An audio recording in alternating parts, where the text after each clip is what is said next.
In about 48 hours from now, US President Donald Trump will land in India. His presidential term is nearing an end. He is preparing to contest the next election in a few months from now. Donald Trump has kicked off his re-election campaign, and any diplomatic move now, any state visit, any global engagement is being closely watched at home, also around the world. All eyes will be on the Modi-Trump meeting. In short, this is a very big event. And some vested groups want to ride this event and make a nuisance. 4 American lawmakers have written to US Secretary of State Mike Pompeo. They want Donald Trump to take a stand against the shutdown in Kashmir and the Citizenship Amendment Act. The letter claims that rights of certain religious minorities and the secular character of the Indian state are under threat. The lawmakers described the events in Jammu and Kashmir as quote-unquote troubling. The letter comes with a list of demands. They have asked Mike Pompeo for assessments on a few points. Listen to this. The number of political detainees in Kashmir and whether or not they have been subjected to torture. Restrictions on the internet and mobile service. Access for foreign diplomats, journalists and observers. They also want to know if the implementation of NRC, the National Register of Citizens, would render anyone stateless in India, and they're demanding specific numbers.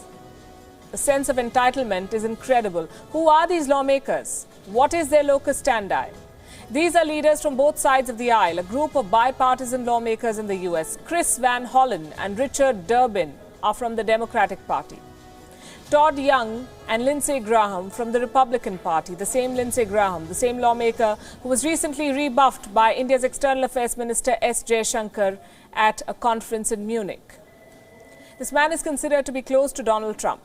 Other lawmakers too are using the opportunity to mount pressure on the president. Amy Bera is one of them. He is an influential lawmaker who has expressed concern over India's new citizenship law and the situation in Kashmir.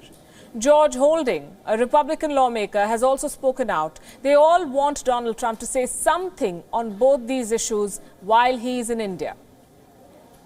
So far, the United States has stood by India on both the issues. At the same time, Donald Trump, being Donald Trump, has made repeated offers of mediation between India and Pakistan on Kashmir.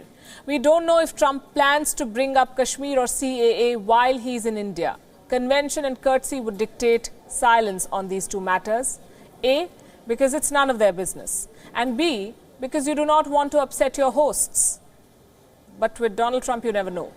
What will most certainly figure in the talks is trade. Like we told you, this is an election year in America, and Trump keeps bringing up the trade issues with India in front of his supporters. Listen to this.